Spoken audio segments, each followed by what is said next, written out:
নারায়ণগঞ্জের শিশু কিশোর কিশোরী ও নারী উন্নয়নের সচেতনতামূলক প্রচার কার্যক্রম মিডিয়া কর্মীদের অংশগ্রহণে টাইফয়েড ভ্যাকসিনেশন বিষয়ক দিনব্যাপী পরামর্শমূলক কর্মশালা অনুষ্ঠিত হয়েছে। বুধবার সকালে নগরের চাষাড়া নারায়ণগঞ্জ প্রেস ক্লাবে জেলা তথ্য অফিস আয়োজিত কর্মশালায় বক্তব্য রাখেন নারায়ণগঞ্জের civil surgeon doctor AFM Mashiur Rahman. Narayanganj press ক্লাবের সভাপতি আবু সাউদ মাসুদের সভাপতিত্বে কর্মশালায় অন্যদের মধ্যে বক্তব্য রাখেন পরিবার পরিকল্পনা কার্যালয়ের উপপরিচালক শহীদুল ইসলাম, গণ যোগাযোগ ও তথ্য মন্ত্রণালয়ের উপপরিচালক ফাহিমা জামান, জেলা তথ্য অফিসার মোহাম্মদ কামরুজ্জামান, সহকারী উপপরিচালক উজ্জ্বল হোসেন, নারায়ণগঞ্জ প্রেস ক্লাবের সাধারণ সম্পাদক আফজল হোসেন পন্টি সহ আরও অনেকে।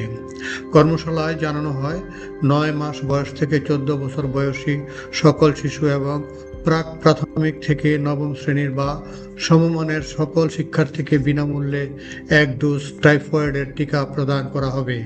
এই টিকা পেতে সকল শিশুকে রেজিস্ট্রেশন করতে হবে। আগামী 12 অক্টোবর থেকে এই ক্যাম্পেইন শুরু হবে।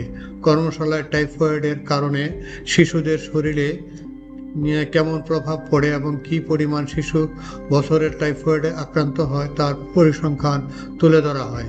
প্রতি বছর প্রায় 8,000-এর বেশি শিশু টাইফয়েডে আক্রান্ত হয়ে মারা যায়। আমি আমাদের সিভিল সার্জন মহোদয়কে একটি বিষয় নিয়ে আমি একটু পরামর্শ এবং অনুরোধ করতে চাই যে শিক্ষা প্রতিষ্ঠানগুলোতে কিন্তু টিকা দেওয়া হচ্ছে, সম্পৃক্ত করা যায় তাহলে আমি বিশেষভাবে অনুরোধ করব সেই ছিন্নমূলদের দিকে আমাদের সম্মানিত প্রধান অতিথিকে একটু দৃষ্টি দেওয়ার জন্য। সে কিন্তু ভ্যাকসিনটা পেয়ে যাবে। ঠিক তেমনি এই টিসিবি আমরা এখন ক্যাম্পেইন করছি। এই ক্যাম্পেইন করার কারণে আমরা এখন 9 মাস থেকে 14 বছরের একদিন মানে 14 বছর বয়স পর্যন্ত সবাইকে আমরা ভ্যাকসিনটা দেব। দেখতে পারেন স্কুলে 4,05,831 জন, এটা আউটসাইড সিটি কর্পোরেশন, আর কমিউনিটিতে 1,87,715 জন। আমরা লক্ষ্যমাত্রা নির্ধারণ করেছি 146 জন হচ্ছে সিটি কর্পোরেশনে, আর 5,93,546 জন আমরা লক্ষ্যমাত্রা নির্ধারণ করেছি জেলায়। আমরা এই যে সংখ্যাটা প্রায়